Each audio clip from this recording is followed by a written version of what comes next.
Hello, hello, hello. Let me turn down the volume. Yeah, I think that should be okay. Welcome, everybody. Thank you so much for being here. For those joining for the first time, hello, my name is Leon. I've been at Ubisoft, spent nearly 20 years at Ubisoft in the gaming industry, currently serving as Senior Director of International Events at Ubisoft. Black Game Pro Sessions, the thing that you're watching right now, is a platform I created to spotlight the incredible Black talent shaping gaming, entertainment, tech, and culture. It was born from a simple belief: representation matters, but visibility alone is not enough.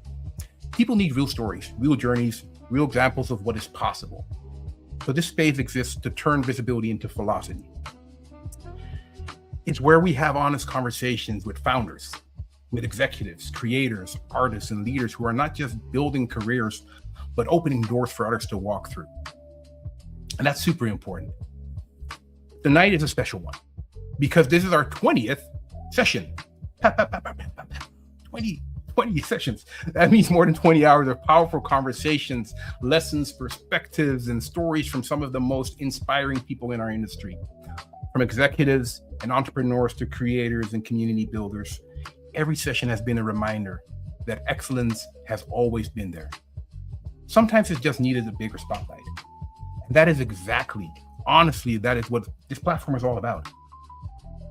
It's all about, it's not performative diversity. It's not surface level representation. It's real people, real stories, real impact. And that's, I think, what it's all about. So whether you've been here since session 1, thank you for that, or this is your first time joining us, welcome. All right, enough of my little intro, let's get into it. Because tonight's guest is a special one. It's someone who understands that culture is never just entertainment. It's identity, survival, and sometimes even therapy. Tony Weaver Jr. is the founder of Weird Enough Productions, a storyteller, speaker, author, voice actor, and unapologetic advocate for representation in fandom, gaming, and pop culture. From comics and anime to mental health and belonging, Tony has built a platform around one powerful truth: the people who were once told that they were too weird often end up changing the culture. He's the creator and author of Weirdo, a graphic novel that turns the experience of being the outsider into something powerful, honest, and deeply relatable. His work explores what it means to grow up Black, nerdy, and searching for spaces where you're allowed to be fully yourself. He reminds us that sometimes the most radical advice you can give to someone is simple: go get some therapy. So today we're talking about identity and fandom, mental health, Black joy, and what it means to build spaces where people don't just feel seen, but feel like they belong. So my fellow Black Game Pros people, please help me welcome Mr. Tony Weaver Jr.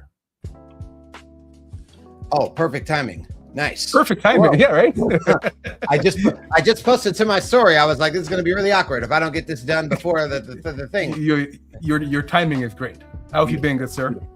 I'm good. I've been doing a lot of writing. So I'm doing that creative thing where you burn the midnight oil and stay up really, really late. How many hours of sleep did you have? How many hours of sleep does someone like you normally have? Because you seem to be like constantly creating content. You know, there are levels, there are waves. I think I was at a point prior to our most recent writing binge where I was successfully getting like 7.5 to 8 hours of sleep. Like I was on it, because earlier this year I was doing a lot of travel. I wasn't sleeping at all. And I got one gray hair. I got one. And I was like, no.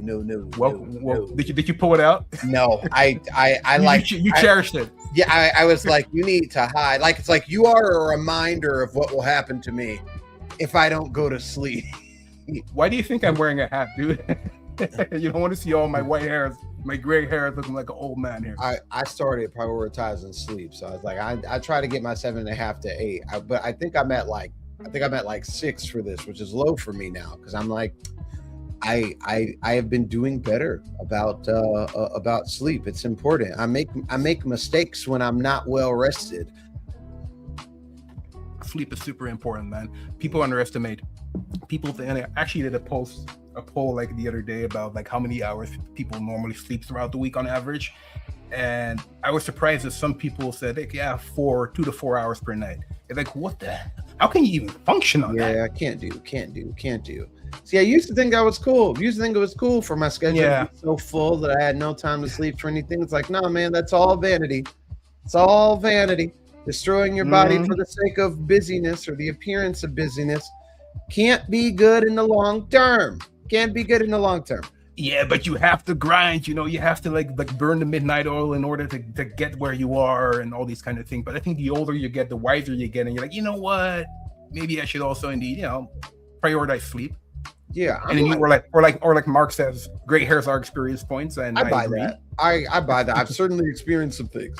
I think like my general philosophy, and you'll find this as we talk, is that I think that most things can be accomplished with minimal effort if you plan early.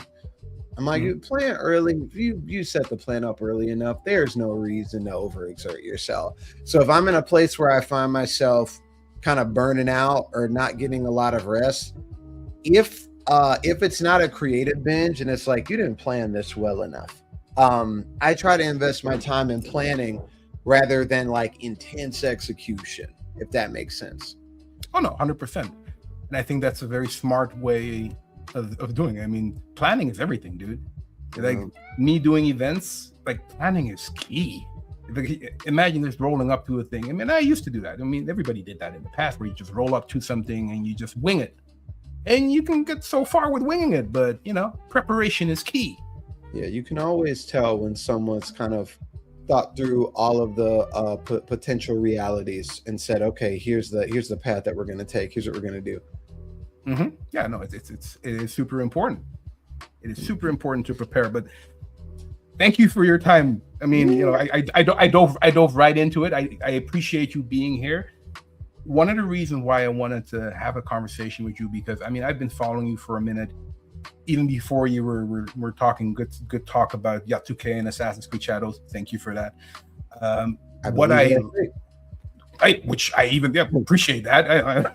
But that's I'm gonna get into that later. But authenticity is something that I kind of like seen through it, oozes through everything you do. It's real talk, preparation, which I think is super important.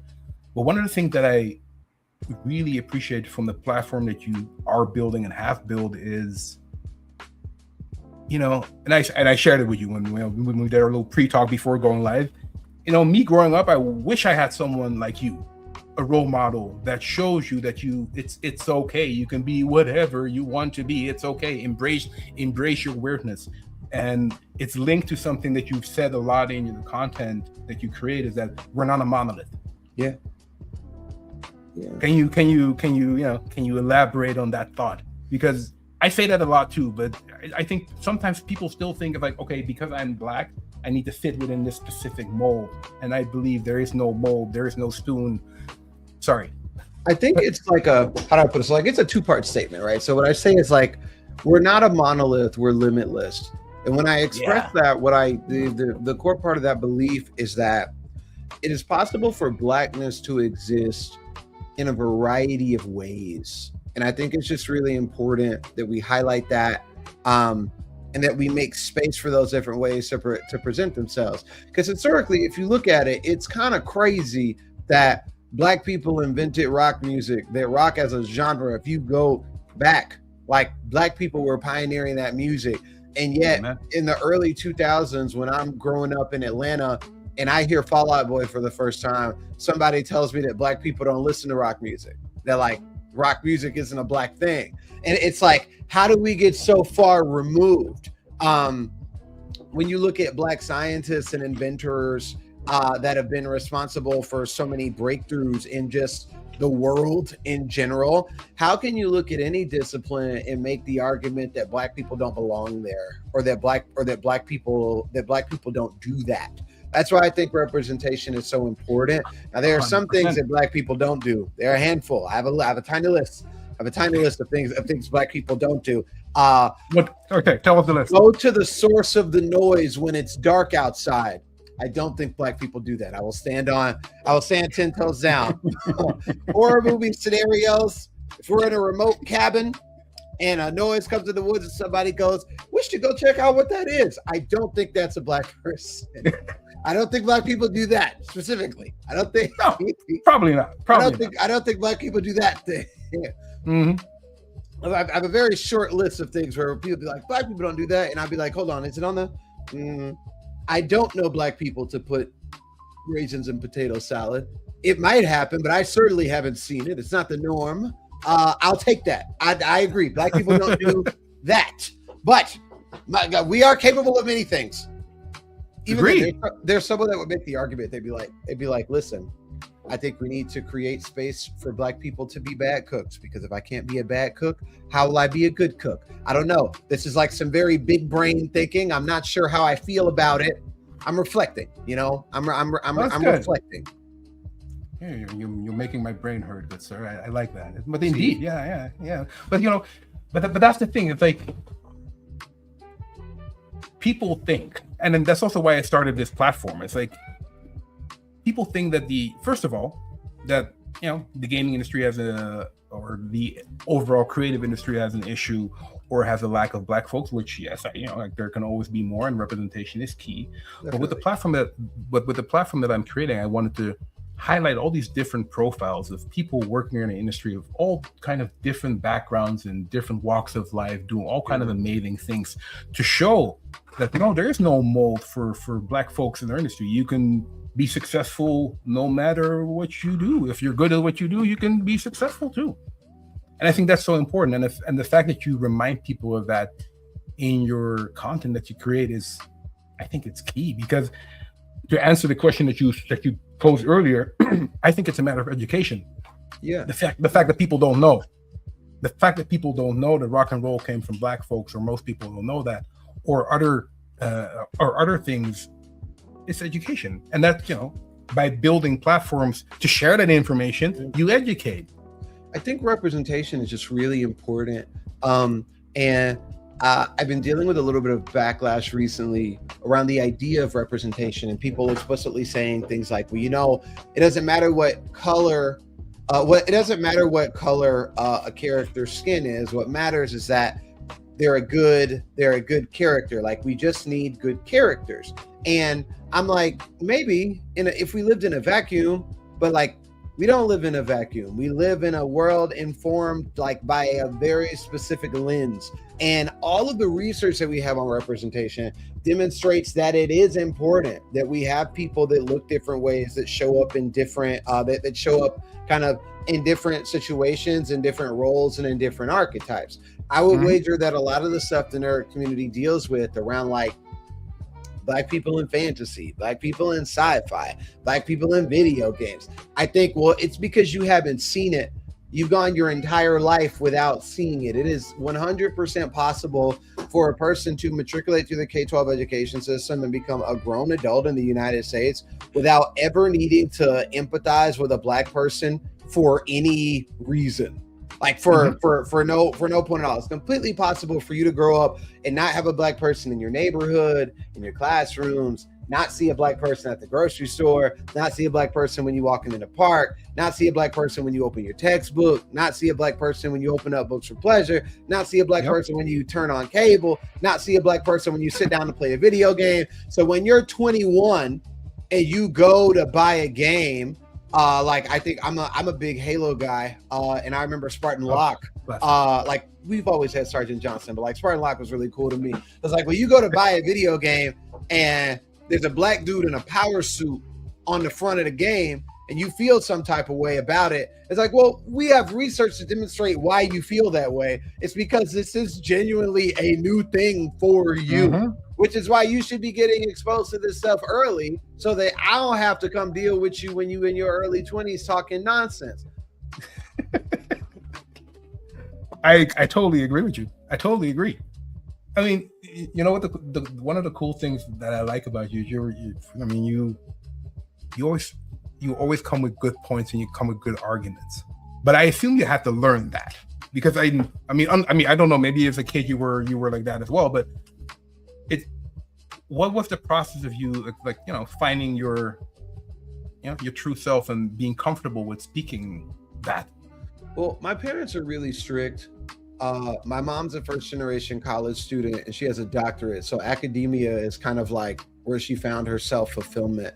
So if I was going to get her to believe anything, it had to be structurally sound. Like I had to in some way like express. But honestly, I feel like it's just curiosity, right? People say that iron sharpens iron, and I'm like, I don't inherently believe that intellect should be a fight. That's why all of these debate bros get on my nerves, because it's like, debate me. And I'm like, debating might feel nice for you. Like you might get a rush having like a spirited conversation, but debate does not inherently lead to truth. You have two flawed people with points of view on a specific subject. And those two people are not kind of infallible in the way that they represent what their belief is. Someone might be on the right side of the argument, but not know how to express it well. Someone might be on the wrong side of the argument, but be really good at expression. We already have a system for how to find truth, and that system is science. So I study science. Like, I am far more interested in a published research paper that went through rigorous peer review and defense than I am two dudes on YouTube sitting in front of a table talking and holding up red flags. Like, I feel like debate tries to be science, but you can never really get to science and the long-term rigor of science. And studying that is, I think, where I pull my arguments from. Because for me, I'm like, well, if you have a belief, you have a hypothesis, we can go test that. We can go research the data. Let's go look. Let's find things. Let's go look. And that's where a lot of my arguments come from. And that's why even when I make people upset and they disagree with me, like, you're really just disagreeing with me. You can't disagree with the point because I just put all of the data in front of you. Do you have data that contradicts the point that I just made? Yeah, but data is difficult for people to understand, Tony, because it's so much numbers and facts and stuff. And and the exposure to the two people behind the table is so much more. They listen to 3-hour podcasts discussing and debating non-facts or nonsense even, and being like, yeah. Science and data almost always loses to charisma. Like always. If you're charismatic enough, it doesn't really matter what the data says. Because if your charisma status is high enough, you can make people believe anything. And I think that's what we've seen. Like, we see people building these massive audiences because of the charisma. And it's why for myself, I like both online and offline, I try to create circumstances where it's like, I cannot become a prisoner of charisma.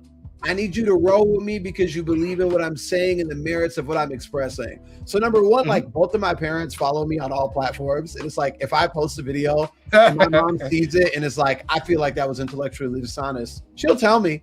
I have friends for whom they'll like message me and they'll be like, I see the point you were trying to make. I feel like you could have made it better. Or I feel like you ignored this. But also in my comments, he will be like, oh, Tony Weaver, great point again. He don't miss. And I'll be like, I'll miss. It'll happen. I don't know when. Of course. It'll happen. It won't be my intention for it to happen. But like, I don't see myself as infallible. So I'm always nobody's, dude. Did I miss something? I mean, everybody misses something.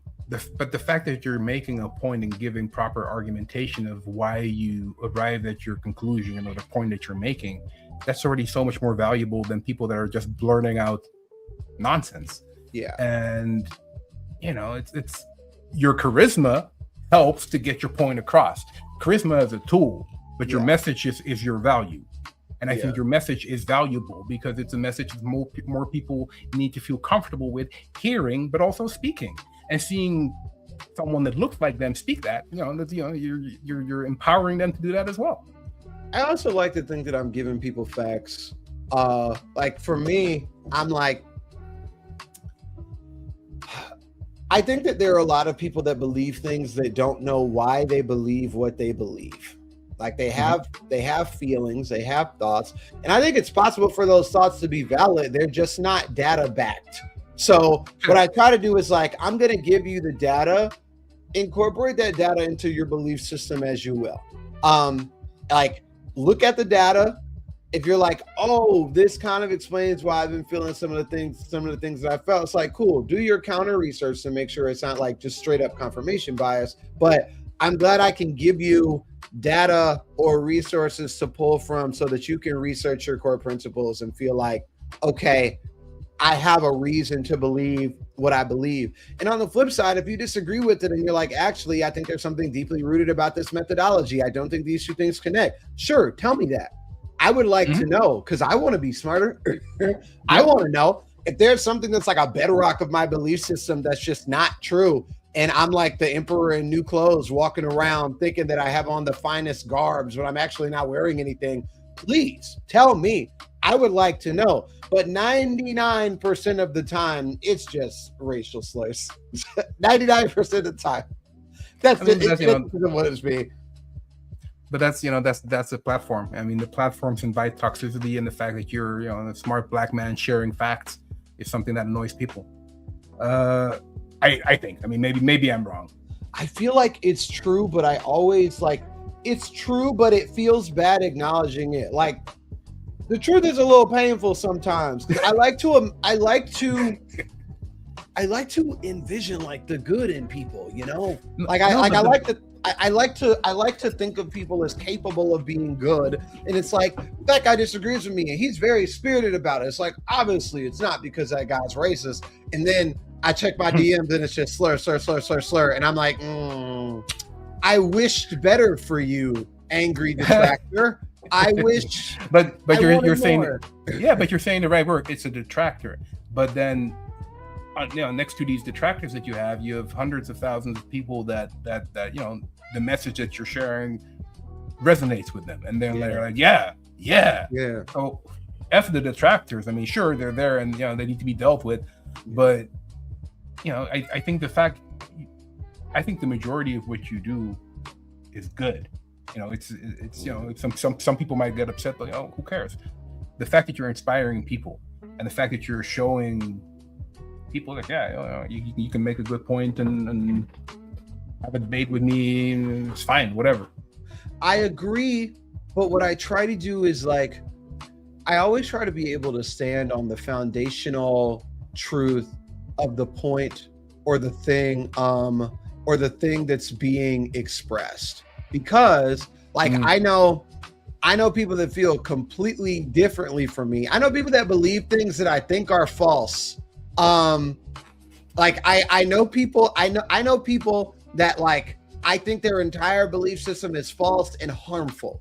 And if you go into their comment section, there are people saying exactly what you just said. They're like, thank you for saying this. Thank you for speaking out. It's so great to see somebody actually speaking the truth. And I always think to myself, I never want to get so caught up in hype that I become a person like that, where I'm actually doing something harmful, but what I'm doing is confirming people's biases enough that the large scale of people that are involved in that harm are showing up to support me. And we're just in a harmful circle. We just got a little chamber going on. A little toxic, yeah. Yeah, someone just left a comment about science, how science can be flawed. And I'm like, I agree 1,000%. But I'm like, I want to talk about that.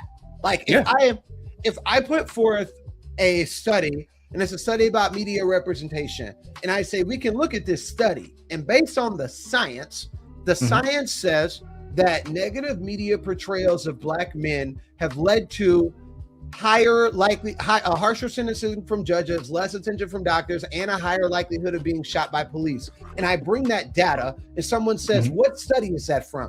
And I give them the study, and they go look at the study, and they're like, this study was published in 95. There are some specific things about this research instrument that I don't feel like are precise enough to draw the conclusion that it's drawing, or the sample size for this was really small. So I see what you're saying, but I don't inherently think that it can be used in this large universal way in the way that you're applying it. I'm like, oh, I love that.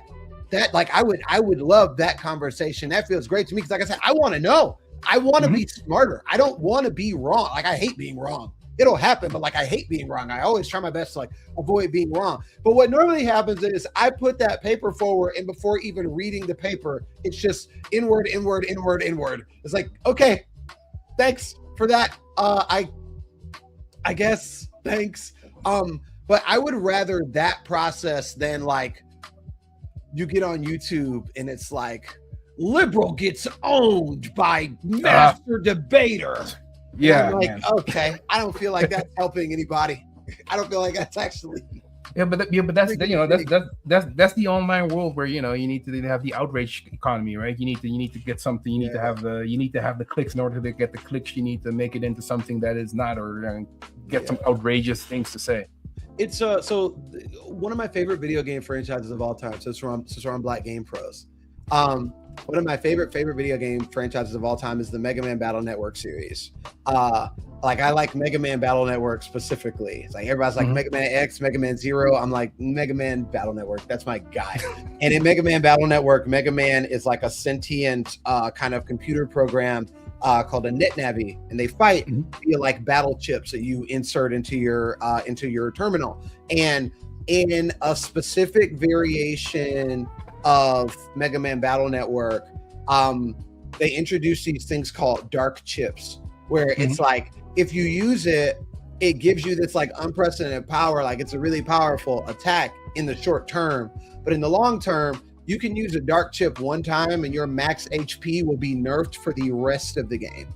The more that you take the easy way out and like grab the dark thing to make yourself feel powerful in the moment, the more you like chip away at the long-term viability and capability of your character. And I think when I was a kid, I was using dark chips left and right. And by the time I got to the final boss, a regular attack from the final boss was an instant kill for me because my HP was that low. I was using it so much. And when I think about like rage bait, shock value, all of these things, I'm like, these are dark chips, man. They erode your long-term viability and long-term trust. Because what also happens is if you have an audience and your audience is with you for long enough, they grow up.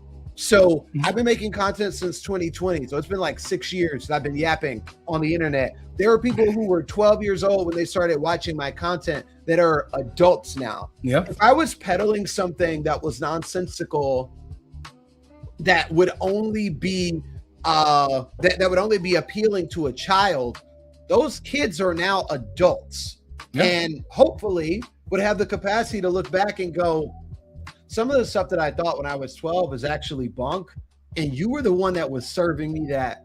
And now that I go back and reflect on all of it, I feel like you were actually a net harm for me. And for me, there's no amount of views or no amount of engagement that would make something like that worth it. I never, ever, ever, I never want that to happen. No, but I mean, it's difficult to prevent. Let me close the window here, by the way, because I'm blinded by the light. Professional of me, I know. I should have done it before. Okay. No, he's back. I was about to start talking Spanish. I'm back. I'm like running away. I'm done with you. How did you get here? I mean, the fact. I mean, I love this conversation. I think that's, I have many potential angles that I wanted to tie into, but how do you say that? How did you get so confident in where, what happened? What happened? Well, I think so. This actually ties in really close to a question that someone put in about like, how do you help people find careers in the industry? Or like, how do you get them interested in industry categories when they don't know that thing exists? But also, how do you let people know that, hey, just because you walked in the door in one category or in one part of the industry doesn't mean you can't shift or move or go somewhere else. I think my journey is kind of focused, like my journey is focused on that, because at the core of everything that I do is like agency and desire. And when I say that, what I mean is this. When I was younger, there were a lot of things that I didn't want to do. Like, I don't want to do that. I don't want to do that. And people kept pushing to me that like, well, you have to do this, you have to do this, or you have to do this, or your life has to be like that. And what I said jokingly that kind of became a part of my personality was that I was like, if Kim Kardashian gets to wake up every day and do what she wants to do, I'm waking up every day and doing what I want to do. Like, I actually don't buy this idea that I have to spend the majority of my life making sacrifices and doing things that I fundamentally don't want because that's life. But Kylie Jenner just gets to hop on a private jet to go get a croissant. She had a craving. Like, I actually don't think that, I don't think I have to abide by that. So first thing that I did was I sat down and was like, what do you want? Like, what would make you happy? What would bring you joy? Not like what would make your mom happy, not what would be cool to talk about to your boys. Like, Tony, what do you want? What do you want to do? Did someone plant that seed in your head, or you just had that epiphany and you're just, I need to have that conversation with myself? Who gave you that permission to sit down and question the elders? I had a mentor who failed, and it shook me a lot. Because when I went to school, I double majored in acting and strategic communications. And I had a mentor that was assigned to me in the performing arts department. And as an actor, like, I feel like I'm a good actor. But this guy got on stage and he was like amazing. I looked at him and I was like, on an average day, he's better than me at my best. This guy is like a monster, and he's going to do really well in the industry. So he graduates, he goes to LA, and I'm super excited about like what he's going to do, what's going to happen. And within a year, the industry had like chewed him up and spit him out. He had moved away from the city, and calling it a failure is like, I don't mean it in like a pejorative manner, because it's like, I understand. He made decisions for his life. They're like moves that he wanted to make. That's cool. He wanted to do something. He found out that wasn't really what he wanted to do. Yep. But seeing his experience communicated to me that you can be the most talented person in the world, and there's no guarantee that the door is going to open. And what that made me start doing was going like, well, the only way I know that the door is going to open is if I open the door. Like, if I'm the one with the hand on the knob and I open the door and I push it open, that's the only guarantee that I have that the door is going to open. Otherwise, first you also need to see that door. Yeah. Or like, I think that was the thought. It was like, the only way the door is opening is if you open the door. Okay, so what door do you want to open? I don't know. What would make me happy? What would make me feel fulfilled? And I think that in any industry that a person is in, the question, like the thing that can drive interest is like, what makes you happy?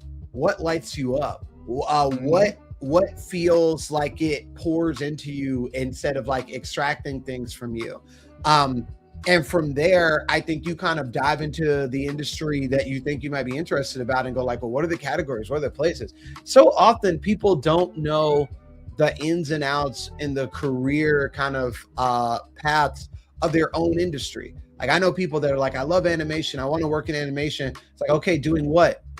Like, I want to be an animator. It's like, okay, like doing what though? Exactly. Like, do you want to do like in-betweens, or do you want to do like storyboards, or do you want to do background art? And their eyes like kind of glaze over. It's like, because very often there's a gap. There's like, it's where you are, there's where you want to be, and then there's they don't even know. They don't even know about the steps.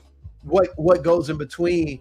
And I think like starting with what makes you happy can help you navigate that gap. Because, for example, for me, I don't like waking up before 11 a.m. generally. Like, you're not getting me out of bed before, like, I gotta love you, or you gotta have a check in your hand for me to be out of bed before 11 a.m. And it's like, okay, well, how do you do that? It's like, well, I have to work from home, and I probably have to be my own boss if I want to work those hours, or work for a company in LA that like starts a little later in the day, my time. So I know that, I write that down, I go, cool. So what would allow me to do that? And I started my company when I was 19, like when I was a junior in college. Thinking about the things that made me happy gave me clarity on what a career would need to give me for me to thrive there. And I think that even in a place where the doors are invisible, where we don't know, like, we don't know what we don't know. We don't know what's out there. I think that the things that bring you joy can illuminate a path. It can allow you to kind of find, like, if I was an animator and I said, I love animating, but anatomy gets on my nerves and I'm not the best at drawing people, especially drawing them over and over and over again. But when I look at trees and I look at buildings and I look at landscapes, like, I just feel there's like so much cool environmental storytelling that can happen Mhm. in the background of a story. Is there a way for me to do that? And you find out that being a background animator is a thing, but you wouldn't have known that if you didn't have like um, that personal understanding of yourself to say, I would be really happy if I did this thing. Mhm.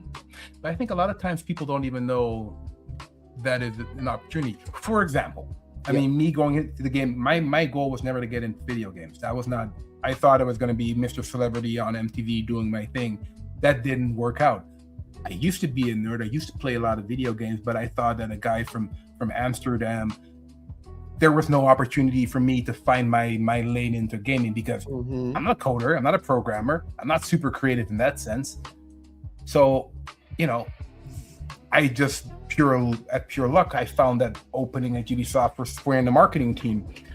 But if you don't know, that will never happen. Or for example, even when I was doing my TV show and I was reading this interview with this guy working for EA or Activision in the States doing events, that opened a door of possibilities in my head, because even though at that time I had no intention of going to games, I was like, oh, but that, I came to the realization of, oh, that could be a cool job. You can do events in video games? Like, oh my God. And it would work like this and this.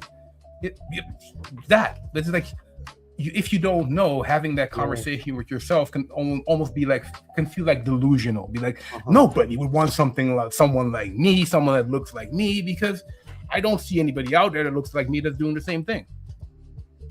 Yeah. I think that representation is important beyond media. I think it's important in careers. It's important. It's important across industries, because I think, even now, like as an adult, I like to think that I have a pretty positive worldview in general. I like to think that I believe in possibilities, but there are people that inspire me every day because they're out there doing their thing and kind of being their own person. Like there's a YouTuber that I'm a big fan of named Rab So Petty, and Rab, he does like voiceover clips, and I saw him, and as a voice actor, like someone that like has been like trying to get into the industry, I'm like, I never thought about just writing my own stuff and voice acting my own stuff. That didn't even pop into my head as a potential combination. And he kind of awakened that possibility in me, seeing him do his thing. And I think that like as a culture, as a community, it's just something very important that we do and continue to do. I think every step into a room that we take is leaving behind footsteps for somebody else to follow in. Oh yeah, I mean, it's all about role models. I think being the first one in anything is super difficult, but having someone that has walked a path before that you can learn from or can get inspired by, I think is super important. I wanted to talk about cosplay. I see there, a lot of content that you create. Not a lot of things. Some of the content that you created really speaks on cosplay, and there's also a question in the chat that kind of links to this. There has been a lot of issues within the cosplay community. What do you suppose we as Black folks, do in terms of racism and hypocrisy? I assume we just do us and pay no attention to it, but obviously safeguard things a little bit better. No color individual cosplay Afro-inspired characters, and it's cool, but the other way around, it's a whole trend of hate, as you probably already know. It's I think that the drama and negativity that happens in the cosplay community comes down to the idea of ownership. And if you talk to any cosplayer, black or white, that they probably won't use those specific words, but at a macro level, that's what I think is happening. I think there are people that consume anime and that like anime, with one of the primary selling points of anime for them being that people that look like this aren't there. I watch anime because it's not tainted like the animation in the West. I watch anime because they tell unique stories that are actually mature, not like those people in the West. Even though like there's animation in the West about everything. Like I love anime, as you course. can see. I'm a huge anime fan, but I'm like, I don't buy this idea that Japanese authors kind of just like emerge from a chrysalis with these transcendental story ideas that no person in the West could ever hope to come up with. But that's how they hype it up. They kind of use anime and Japanese culture as this place where they can plant their dreams and their worldviews of superiority, because Black people aren't in this. Black people aren't over there. It's not tainted. So when you, as a Black person, dress as a character, it interrupts that. It interrupts that fantasy. It's like, no. I like this because you're not here. I like this character because this character doesn't have dark skin. I like this show because I don't have to see people of a certain complexion. And also because of the way that anime is drawn, like I believe the concept is called like mukoseki, where they're not even inherently trying to mimic Japanese people when they draw anime characters. It creates a space for non-Japanese people to come in and go, that's me. This is mine. I connect with this. So when a Black cosplayer shows up dressed as a character, it feels like it's encroaching on territory that people unjustly feel like they've earned. And yes, the ownership, they feel that they own the fandom because they are super fans. And that's where I think the backlash comes from. I think that in general, something that nerddom hasn't really pulled back from is that nerddom is built on otherness, but some people revel in that otherness. And the less that it becomes othered, the more they feel like they need to gatekeep. It's like, no. Anime is like for the outcasts. And I'm like, anime is a mainstream thing. And to be clear, any anime that made it to the United States is a mainstream thing, even in the early 2000s, because it had to be popular enough in Japan for an international licensor or distributor to say, fine, I'll take a chance on it and spend money on it. Anime has never been niche. Like there have been like specific subcultures where like, oh, it might be hard to get DVDs and stuff like that. Like access might have been hard, but as far as a medium capable of being enjoyed, anime has always been something that people of different backgrounds can like. But what ends up happening is some people revel in that nicheness. They use that nicheness as a form of superiority. There's like an entire generation of insecure people who look at anime and say, I'm superior because I consume this. So when you build your identity based on consumption and other people start consuming that thing, you get upset because there's nothing that makes you special anymore. But if the only thing that made you special was the fact that you watched something or that you read something, were you ever really that special? Because like one of my core beliefs is that you cannot find salvation through consumption. Consumption is never going to be the thing that like saves you or makes you into your best self. It's always going to be creation. It's always going to be introspection. It's always going to be like thinking, personal development, action. But consumption in the anime community gives you this, it gives you a get out of jail free card. It's like, oh, well, I read Berserk and you guys watched the Powerpuff Girls, but I read Berserk when I was 12. So I'm better than you. Exactly. Yeah, exactly. It's a weird flex always. I've never really understood that. I mean, you've said before, and it's linked to the cosplay topic, is that cosplay is political. And I think a lot of people don't immediately understand that.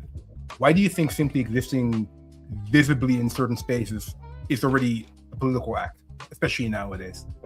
I think that when it comes to media, especially, media and stories are how we as a society codify what's important.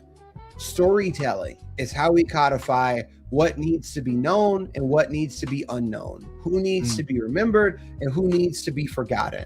When you look at public school curriculums and they say for K-12, here are the books that every child needs to read before it is possible for them to get their diploma, or for us to say this person is educated enough to go to a college. And you look at the list of books that are required for that. The things that are selected, that is a political act. when I was in school, I grew up in Atlanta, Georgia. I had to learn Georgia history, then I had to learn American history, then I had to learn world history, and then in my senior year, like we didn't even have a history class that we had to take. But when you open that world history textbook, what specific parts of the world we go to and for what time periods we go there, those are all political choices and selections. That impacts the types of stories that we see and what stories get made. If you look into publishing right now, there are so many Greek tragedy retellings. There are so many, like it's Persephone and Hades, but different. It's Eurydice and Orpheus, but different. It's Zeus and Hera, but different. And so many people make the argument that's like, well, it's because these are universal stories. Like, no, it's because those are the stories everybody had to learn. This is the bedrock for what we feel is historically relevant. Politically, that is what we've been told, and you see that trend. So when someone cosplays, when someone steps into a story or they step into a character, if you are of a skin tone that fundamentally is not present in majority of the stories that are told, there's something political about me saying, hey, my existence is universal in the same way that you keep telling me these stories are. I'm beautiful in the way that this character is. I'm brave in the way that this character is.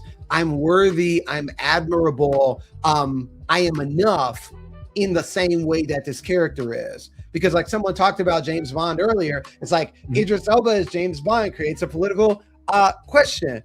All of the things that you liked about James Bond, did you like it because he was James Bond, or did you like him because he was white when he was being James Bond? Can James Bond still be suave? Can he still be strong and a protector while also being can he be strong like a fighter while also being soft and protective? Like, can he be rough enough to protect while also being soft enough to be a safe place when his skin isn't white is a question.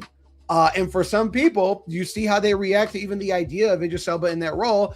It's obvious that the answer for those people is no, actually no. And frankly, that's been a huge surprise for me. Like, I've been like engaging with so many stories and I've been reading so many stories, and I'm like, I just thought this guy was cool because I thought he was cool. And if he was black, that'd be cool. And if he was Latino, it'd be cool. Exactly. And if he was Chinese, that'd be cool. But you find out really quick how many people like the thing specifically because that person was white. How many people identify with the thing specifically because that person was white. And then you get black nerds that say, representation is important. We should have more black representation. I think that's important. It's positive. And people shoot back and go, well, how dare you like something just because of the character's skin color? And I'm like, whoa, wait, that's what you're doing. That's how we got here. Actually, there's a lot of cognitive dissonance. And it's difficult to cut through in 60-second videos, but I try. I make attempts. But I think your attempts are good, man. And I think, as long as you keep on chipping away on this, indeed, 60 seconds is not enough to solve a systemic problem. Right. But what you can do and what you are doing is keep on educating people. Yeah. That's the goal. And one of the things that really resonated with me as well that you said in some of your content is being nerdy and being lonely can be dangerous when it turns into unhealthy parasocial relationships. Yeah. What do you think people misunderstand about that loneliness in fandom spaces? Because it's the thing. If I'm going back to the fandom, because I think it's a super important topic, community. I think that when people are lonely, they're vulnerable. There's a gap, and we kind of instinctively want that gap to be filled. So we look for what can fill that spot. And some people are willing to trade the humanity of others so that they can get rid of their personal loneliness. I did a video. I did a video. So it was like, as long as he has a British accent, I'm like, I buy that. That's necessary. I buy that. That's necessary. I buy that. I would completely accept the argument that that's crucial to the character. I think that, and like, because of my experiences with mental health in the past, and like kind of my past relationship with like suicide and depression and a lack of self-love, when you were in the dark, you were looking for any way out of there, man. You were looking for any way out of there. And if the path that you set up for me to get out of there means that I got to step on some black people, there are plenty of people for whom they're like, I'll take that path. It gets me community. It gets me people that I can talk to. It gets me people that'll pick up the phone. It gets me people that won't let me fall, by the wayside. And I think that's been weaponized in a major way. You're lonely. There's a gap. I'll offer you a way out, but for your way out, you got to step on some women to get there. You got to step on some black people to get there. And what we've seen consistently is that people will make that choice. And frankly, I don't have overarching data-backed beliefs on how we fix that in the immediate. I think that was my question. Yeah.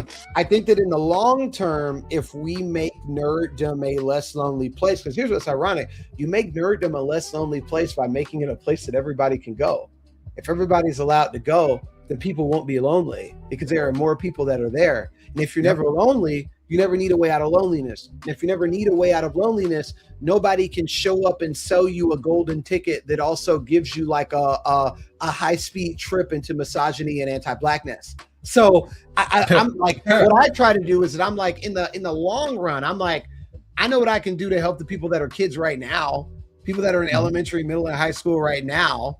For the people that are in their late 20s that drank the Kool-Aid and are like, girls didn't like me because girls don't like the nice guys, and the bad boys always win, and they need to pay for picking wrong. I don't know how to help that guy. Genuinely, I don't know what to do. I mean, maybe I'm naive, but I hope that these people at a certain point in time, maybe when they turn 30 or when they turn 40, they realize like, oh, maybe the path I've been following has been leading to destruction instead of creation.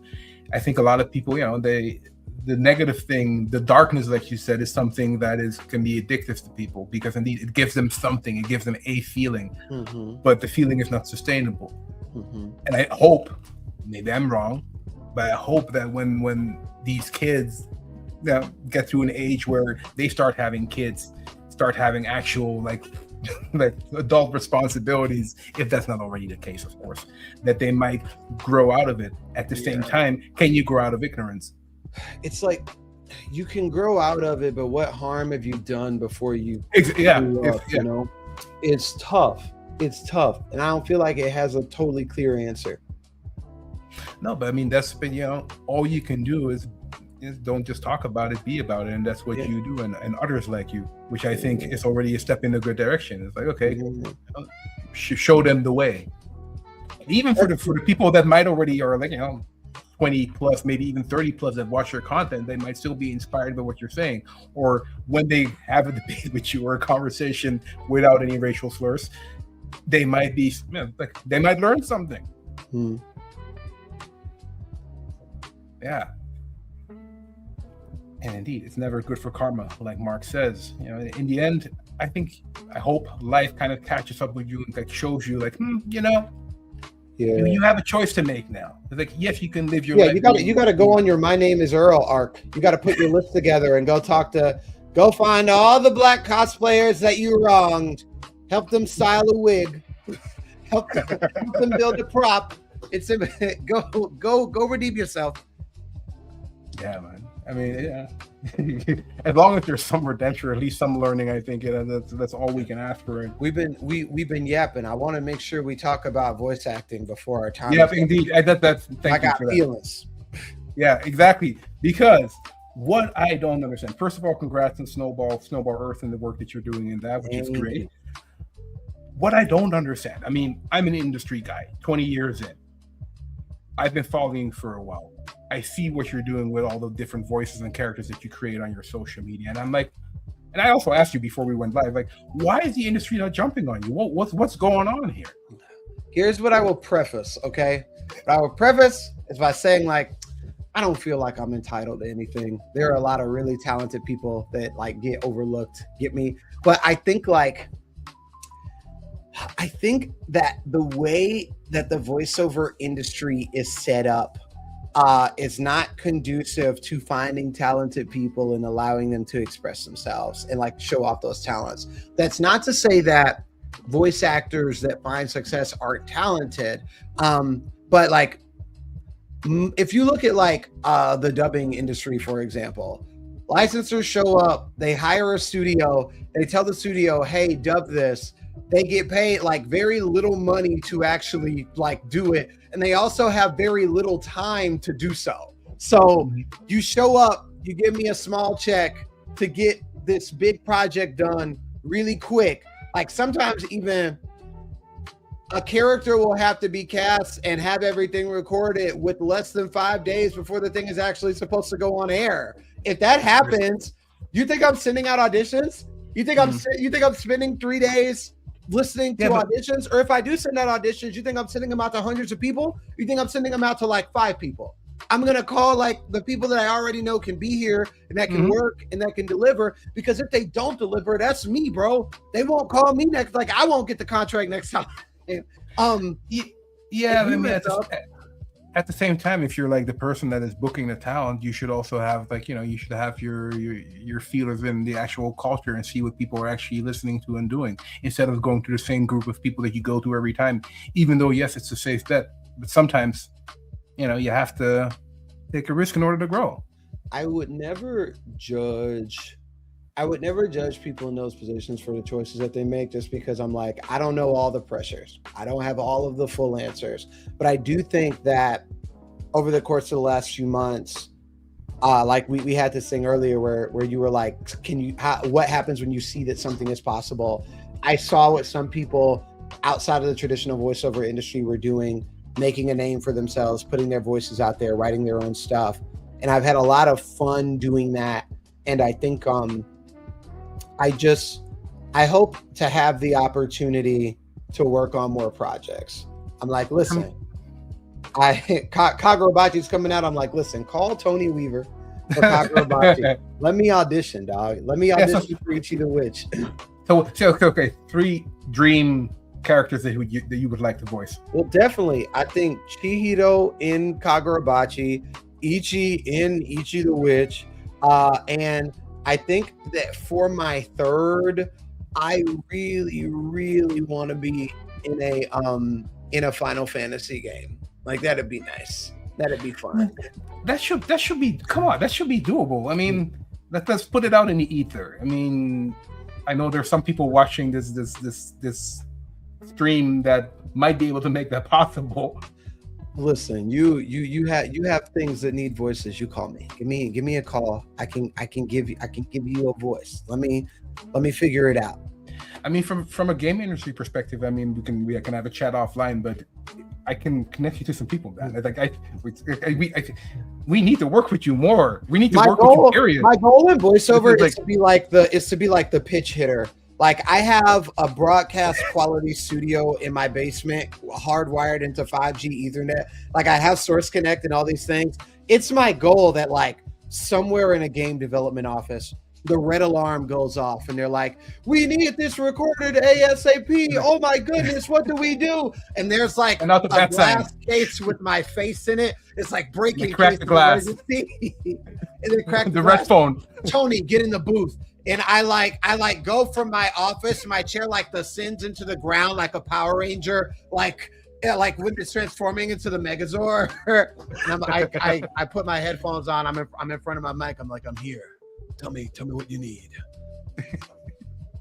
No, but I mean, if I can help, I mean, I would be more than happy to introduce you to some people, at least in the gaming industry, that regularly look for people with amazing voices, which you have. Because honestly, and like I already said, I am flabbergasted by the fact that the industry hasn't reached out to you. We'll get there. I'm confident.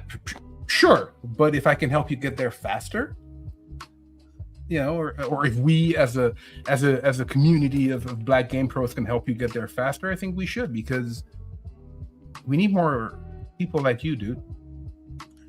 I appreciate you, genuinely.